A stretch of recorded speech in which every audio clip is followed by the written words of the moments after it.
Okay, you may be asking yourself, what's that silly bugger doing today? Well, that silly bugger is raking up quackgrass, cooch, twitch, call it what you want. It's a windrose.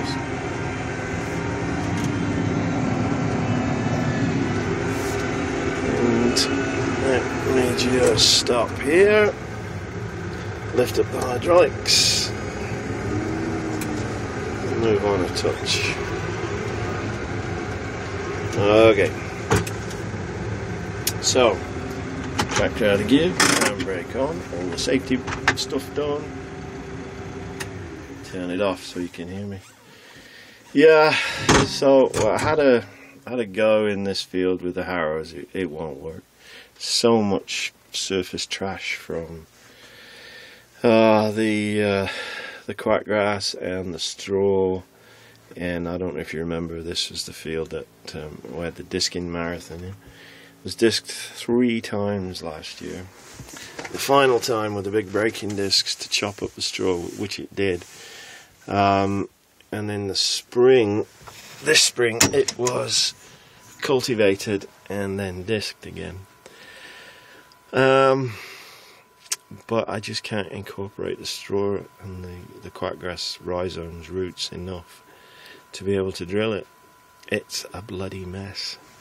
So what I'm doing is, I remember either my dad or my granddad telling me about some of that poor sandy land in Nottinghamshire being infested with twitch, and what they did was they used to horse rake it and then burn it. So a couple of generations on, this is what I'm doing. I've got a fire going at the other end of the field. I'm going to set fire to this in a minute. So yeah, I'm doing a 50% overlap on my passes, so you can see the previous pass and then this pass, and that's about, I would say, 6 or 7 feet wide and about 18 inches high. So there's a lot of debris here. This is what it looks like after. This is after a double pass. This is after a single. And then this is what the ground that has been disked looks like. So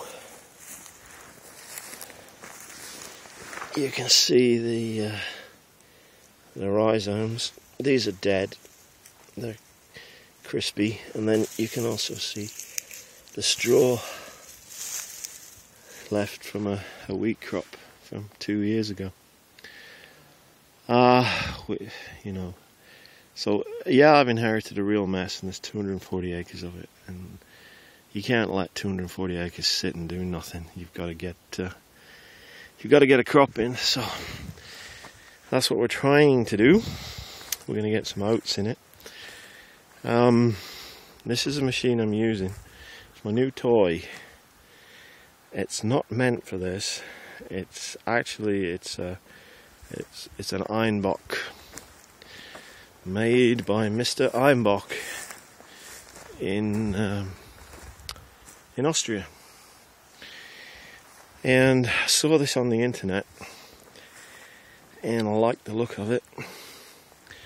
And what it is a mechanical weeder, a comb harrow, in other words. It's a very light harrow with these tines here, and they're very springy. And what they do is they just rub on the surface of the soil, and they displace any plants that are just germinated and are trying to grow.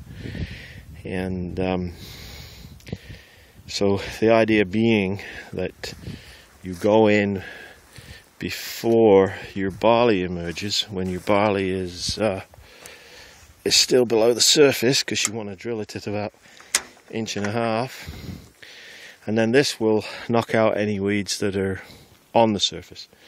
And then a little bit later, when your barley's 3 or 4 inches high, you'll go in and you'll use this machine again, and then that will take care of the second the second bunch of weeds that have germinated.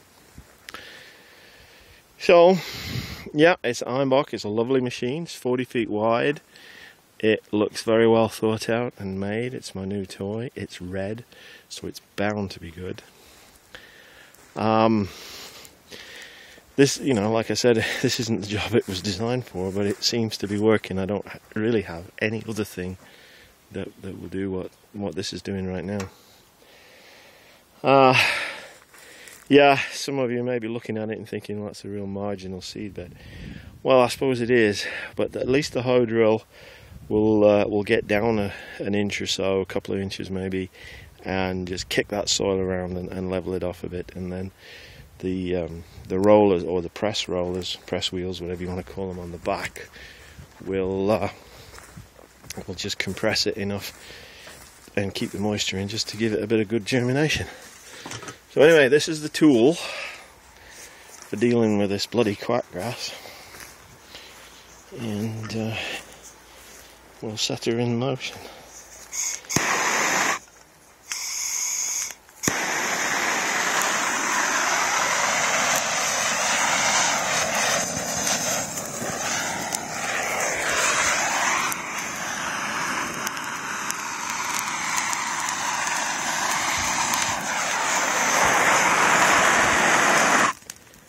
And away she goes.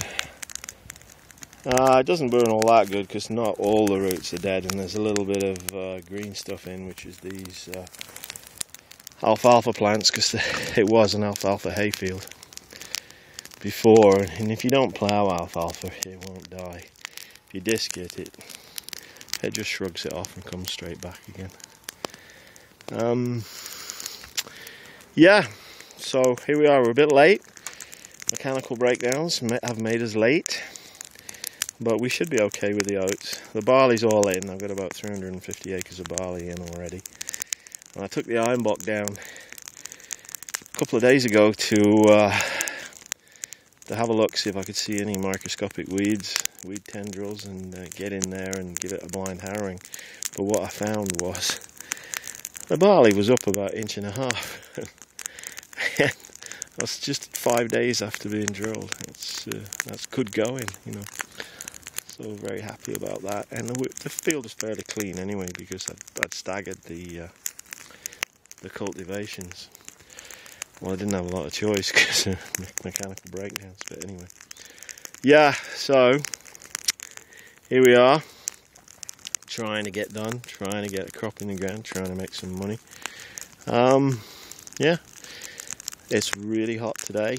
It's still only about 9 o'clock in the morning, and I can feel the sun on my back. It's quite hot, and not much of a cloud in the sky, not much of a wind either, so it's going to be a scorcher, which is good, because this bloody stuff wants to desiccate and die and get burnt.